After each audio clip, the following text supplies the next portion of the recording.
ఎంతమంది కాంగ్రెస్ పార్టీ నాయకుల్ని ఎంతమంది ఎక్కడికక్కడ హౌస్ అరెస్ట్లు చేశారు. అసలు ఒక ప్రోగ్రామ్ గా తీసుకొని ఒక యువకులంతా యూత్ కాంగ్రెస్ అంతా ఎన్ఎస్యుఐ అంతా మొత్తం అందరూ కలిసి చేస్తే ఎక్కడికక్కడే అరెస్టు చేశారు. తీరా కాంగ్రెస్ పార్టీ అధ్యక్షురాలుగా నేను కూడా చెయ్యబోతే, తీరా నన్ను కూడా హౌస్ అరెస్ట్ చేయబోతే తప్పించుకొని వచ్చి ఆఫీస్ లోనే కాంగ్రెస్ పార్టీ ఆఫీస్ ఇదే బిల్డింగ్ లో రాత్రంతా గడపాల్సి వచ్చింది. పోలీసుల నుంచి తప్పించుకోవడం. మేమేమైనా టెర్రరిస్టులమా? మేమేమైనా క్రిమినల్స్ మా? ఎందుకు చేస్తున్నారు ఇలా అని అడుగుతున్నాం. కనీసం ప్రజలకు, ప్రతిపక్షాలకు కనీసం నిరసన చేసే హక్కు కూడా లేదా? తీరా అంతా చేసి మమ్మల్ని మేము కాపాడుకొని నెక్స్ట్ రోజు ధర్నా చేస్తే మమ్మల్ని తీసుకెళ్లి ఈడ్చుకెళ్లి పోలీస్ స్టేషన్లలో పడేశారు. పోనీ దాంతోనైనా మీకేమైనా చలనం వచ్చిందా? ఉద్యోగాలు ఇచ్చారు అంటే ఏం చేశారు? పోలీసులు వాడుకుంటున్నారు, మీ అధికార దుర్వినియోగం చేస్తున్నారు తప్పితే అసలు మీకు బీజేపీ పార్టీకి ఏమిటి తేడా అని అడుగుతున్నాం. బీజేపీ పార్టీ వాళ్ళకి ఇష్టం లేని వాళ్ళ మీద, వాళ్ళ కోపం వచ్చిన వాళ్ళ మీద ఈడీని ప్రయోగిస్తుంది, ఇన్కమ్ ట్యాక్స్ ను ప్రయోగిస్తుంది. మీరు కూడా అంతే కదా, పోలీసులను ప్రయోగిస్తున్నారు. మరి మీరు బీజేపీ వారసులు అని మీరు అనిపించుకుంటున్నారు కదా, మీరు బీజేపీ వారసులు కాకపోతే మరి ఏమిటి? ఇది ఏం పద్ధతి అని అడుగుతున్నాం. బీజేపీ పార్టీ యువకులను మోసం చేసింది. 2 కోట్ల ఉద్యోగాలు సంవత్సరానికి ఇస్తామని చెప్పి.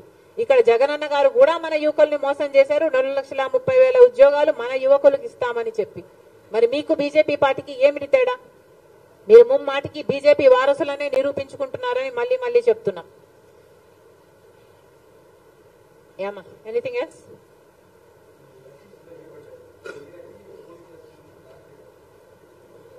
దగ్గరికి వస్తున్నాయని మీరే చెప్తున్నారు కదా, క్లారిటీ కూడా వస్తుంది. All in due time. ప్రక్రియ జరుగుతుంది. ఓకే, అంతేనమ్మా.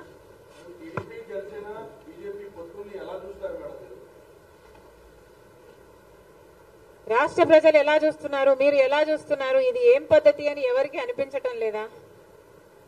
అసలు గమనించాల్సిన పాయింట్ ఏమిటంటే, మన రాష్ట్రంలో ప్రత్యేక హోదా గురించి ఊసే లేకుండా చేశారు తెలుగుదేశం పార్టీ, వైసీపీ పార్టీలు కలిసి.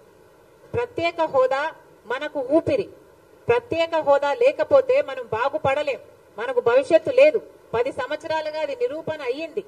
అయినా కూడా ఈ 10 సంవత్సరాలలో ఎమ్మెల్యేలు, ఎంపీలు ఇంతమంది అధికారంలో ఉండి కూడా అసలు ఊసే లేకుండా చేశారు. అసలు ఆ మాటే లేకుండా చేశారు. ప్రత్యేక హోదా అన్న అంశమే లేకుండా చేస్తున్నారు కదా. ఈరోజు మేము కాంగ్రెస్ పార్టీగా వచ్చి మేము కొట్లాడుతున్నాం తప్ప ప్రత్యేక హోదా గురించి తెలుగుదేశం పార్టీ గాని, చంద్రబాబు గారు గాని, వైసీపీ జగన్మోహన్ రెడ్డి గారు గాని ఒక్క నిజమైన ఉద్యమమైనా చేశారా అధికారంలో ఉండి, ముఖ్యమంత్రులుగా ఉండి అని అడుగుతున్నాం. ఈరోజు ప్రత్యేక హోదా మనకు బీజేపీ పార్టీ ఇవ్వలేదు. పోలవరం ప్రాజెక్టు ఇవ్వలేదు, మనకు రాజధాని ఇవ్వలేదు. ఒక్క హామీ కూడా నెరవేరకపోతే మరి చంద్రబాబు గారు బీజేపీ పార్టీతో ఎందుకు పొత్తు పెట్టుకుంటున్నారో సమాధానం చెప్పాలి. ఏం చేసింది బీజేపీ పార్టీ అని పొత్తు పెట్టుకుంటున్నారు? బీజేపీ పార్టీ ఇంత మోసం చేస్తే, ఇంత వెన్నుపోటు పొడిస్తే చంద్రబాబు గారు అంతగా తిట్టి, అంతగా దూషించి మళ్ళీ ఈ రోజు రాష్ట్రం కోసమని నేను పొత్తు పెట్టుకుంటున్నానని చెప్తున్నాడంటే ఇంకా ఏమనాలి మనిషిని? ఈ పెద్ద మనిషి ఊసరి వాళ్ళ కంటే ఎక్కువ రంగులు మారుస్తున్నారు కదా. ఫస్ట్ ఏమో ప్రత్యేక హోదా కోసం పొత్తు పెట్టుకుంటున్నానని చెప్పాడు, ఎన్నికలు గెలిచారు, వాళ్ళ కేబినెట్ లో అధికారం కూడా అనుభవించారు. ఆ తర్వాత లేదు అని తిట్టి మరీ బయటకు వచ్చారు. మళ్ళీ ఇప్పుడు మళ్ళీ మెచ్చుకొని మేము గౌరవిస్తున్నామని చెప్పి మళ్ళీ చేరుతున్నారు. దేనికంటే మీకు గౌరవం? పవన్ కళ్యాణ్ గారు కూడా అడుగుతున్నాను, మోడీ అంటే అపారమైన గౌరవం అన్నారు. దేనికి మీకు అపారమైన గౌరవం? మనకు పోలవరం ఇచ్చినందుకు మీకు అపారమైన గౌరవమా? మన రాజధాని ఇచ్చినందుకు మీకు అపారమైన గౌరవమా? స్పెషల్ చేసి ఇచ్చినందుకు మీకు అపారమైన గౌరవమా? ప్రజలకు సమాధానం చెప్పాల్సిన అవసరం ఉంది. జగన్మోహన్ రెడ్డి గారిని కూడా అడుగుతున్నాం, మీరు ఇంకా తెలివైన వాళ్ళు, మీ పొత్తులు కనిపించవు. ఎందుకంటే మీ అక్రమ పొత్తులు, మీ రహస్య పొత్తులు. చంద్రబాబు గారైనా బహిరంగంగా ప్రజలకు చెప్పి పొత్తులు పెట్టుకుంటున్నారు, జగనన్న గారైతే రహస్యంగానే పొత్తులు పెట్టుకుంటున్నారు. ఇన్ని సంవత్సరాలుగా బీజేపీ పార్టీని ఒక్క ప్రశ్న అడిగింది లేదు. ఇన్ని సంవత్సరాలుగా ఎన్ని బిల్లులుంటే ప్రతి బిల్లులకు మద్దతు ఇచ్చారు జగన్మోహన్ రెడ్డి గారు. ఇన్ని సంవత్సరాలుగా ఎక్కడ వాళ్ళకి ఏ అధికారం కావాలైనా బీజేపీ పార్టీ నాయకులకి మనది పెట్టిందే, ఇక్కడే అడ్డా అన్నట్టుగా ఏది కావాలంటే బీజేపీ పార్టీకి, ఏ ప్రాజెక్ట్ అయినా బీజేపీ పార్టీ తీసుకోవచ్చు, ఏ అధికారమైనా బీజేపీ పార్టీ తీసుకోవచ్చు, ఏ దేనికైనా రెడీ అన్నట్టుగా జగన్మోహన్ రెడ్డి గారు వ్యవహరిస్తూ బీజేపీ బానిసలుగా మీరు ఎందుకు వ్యవహరిస్తున్నారు అని అడుగుతున్నాం. బీజేపీ పార్టీకి తెలుసు అవినీతి చేస్తున్నారు అని బీజేపీ పార్టీ చెప్తూనే ఉంది. మద్యం మాఫియా అంటారు, మైనింగ్ మాఫియా అని చెప్తున్నారు, వాళ్ళ నాయకులే వచ్చి మాట్లాడుతున్నారు. మరి మీకు తెలిసినప్పుడు మీరు ఎందుకు ఏ యాక్షన్ అయినా తీసుకోవడం లేదు ప్రభుత్వం మీద? ఈరోజు మద్యం మాఫియా ఎంత భయంకరంగా జరుగుతుంది. ఈరోజు మన రాష్ట్రంలో మద్యము డిజిటల్ పేమెంట్సే లేవు.